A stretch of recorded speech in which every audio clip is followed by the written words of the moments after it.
it's important to understand that it isn't just the rate cut itself, but the expectations going into the rate cut that can affect the general level of interest rates as well.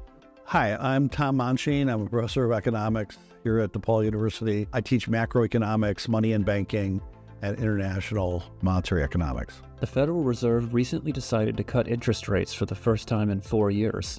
What will this mean for American businesses, consumers, and particularly since we're a university, students? Okay, well, the Federal Reserve lowered interest rates last week by 50 basis points or 0.5%.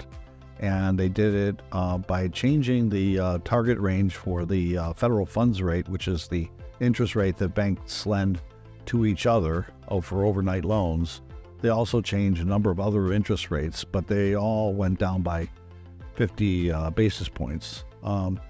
The impact on the economy will generally be to lower interest rates for loans that are tied to short-term interest rates, and that will be good news for borrowers, businesses, for consumers who need to borrow money.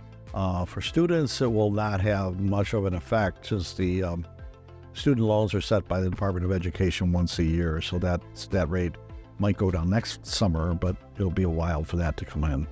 We saw that the Fed leadership opted for a bolder half-point cut rather than a more conservative one. What do you think went into this decision? So the Fed decided to do a larger interest rate cut because I believe, and it's just my opinion, but I believe that the Federal Reserve believed that the issue of inflation, which is the primary goal of a central bank, is to keep the rate of inflation low, has been, I won't say completely solved, but nearly solved. Okay, so the inflation rate in the economy is now roughly between 2.5% and 3%. The long-term goal is 2%, but it's been moving in the right direction, and the Fed wanted, so they felt like that part of it at least is moving close to being where they want it to be long-term. The other piece of it is the slowing of the economy. There's no doubt that there are a number of indicators that say that the U.S. economy is slowing down, still growing at a positive rate, but at a slightly lower rate than, say, 6 months ago. And so the Fed has a dual mandate of trying to maintain a high level of employment and a low rate of inflation. I think they felt they'd have enough going on the inflation front, given the restrictive monetary policy they've had the last couple of years, that they felt a larger cut at this point would be perhaps could help the economy, without necessarily causing higher inflation. Do you think there's any possibility that the inflationary pressures could come back in the near future and cause the Fed to rethink their decision to lower the interest rates? Absolutely. There is certainly a possibility of that.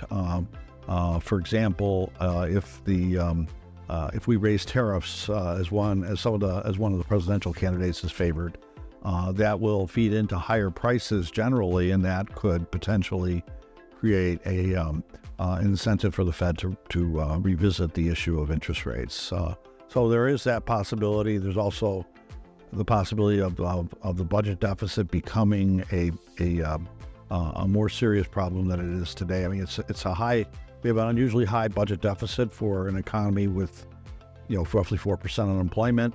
But the markets are still happy to accept that long-term Treasury rates have been falling over the last few months. That's an indication that the market is okay. If the debt was a real serious problem, that rate would be rising. Let's zoom out a little and consider the international picture. We know that the Fed's decisions around monetary policy carry enormous weight and consequences for the world because of the weight of the US dollar. How will the Fed's decision impact economies in other parts of the world? It's a great question and a timely one.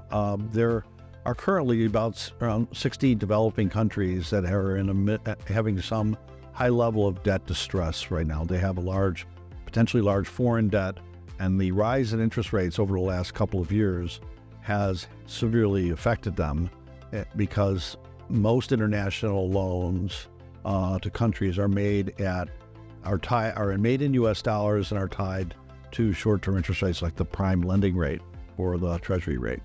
And as a result, when the Fed lowers rates, that reduces the amount of interest that they have to pay on those loans. So for some of the poorest countries of the world, this is really good news. Maybe the people that may benefit in the short run the most from this policy are countries that have borrowed significant amounts of money at variable interest rates in U.S. dollars and are now going to see those rates come down a bit. The other effect on the U.S. dollar is generally lower interest rates tends to cause the dollar to go down because it makes the U.S. dollar a less attractive short-term investment. You can buy a U.S. CD from a bank or a Euro CD from a European bank, and the relative interest rate cut in the United States would normally then lead to a lower exchange rate value of the U.S. dollar. However, the Fed is following a number of other central banks. Last week, the European Central Bank lowered its rate. The Bank of England did. The Bank of Canada did. So in this case, it is, the effect on the dollar will probably be fairly minimal if you look at over the last couple of months. I think the other thing to think about with respect to interest rates is that a lot of the interest rate, when the Fed lowers interest rates, it normally has a lot of effect on other short-term interest rates, like Treasury rates or CD rates or commercial paper rates. But a lot of that has already happened before the Fed cut the rate. The rate cut was so anticipated by the market that interest rates had started to fall a couple of months beforehand. And the same was in the long-term Treasury market. We've seen rates falling since the beginning of the summer. So it's important to understand that it isn't just the rate cut itself, but the expectations going into the rate cut that can affect the general level of interest rates as well. So in a sense, the Fed is following the market. In this particular example, yes. That isn't always the case. Sometimes they surprise, but this was what the surprise was 50 basis points instead of 25.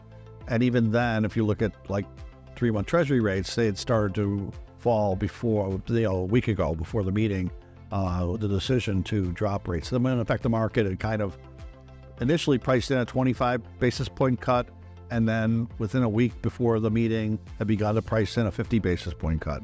So most of that work, had already been in, and then the Fed, validated it, if you will, by lowering their rates. The real surprise would have occurred if they did not do that, and they did. The market was not surprised. As the data continues to roll in and looks favorable, that's how the market is responding to that. That is correct, yes. And the stock market liked the news. I mean, the stock market has been going up since then. Falling interest rates is generally good for the stock market because it increases the present value of future earnings and dividends and so forth. So it also potentially has some ability to stimulate the economy by reducing borrowing costs. That makes automobile loans more affordable. It allows people who may not have been able to qualify for a loan because the interest payment will be lower. They might be able to qualify now for a loan. So there is some benefit, though one interest rate cut is probably not enough to see much of an economic effect. But we expect that there will be other rate cuts to come in the next several months. And that can have a big impact on mortgages, right? Mortgages are already coming down. I mean, the interest rate to watch for that will be the 10-year Treasury bond rate, and that rate has come down, right down about 3.7. It was at 4.5, 3 or 4 months ago. So mortgage rates have come down quite a bit from their peak. Whether they continue to come down further will depend a lot on the long-term outlook on inflation.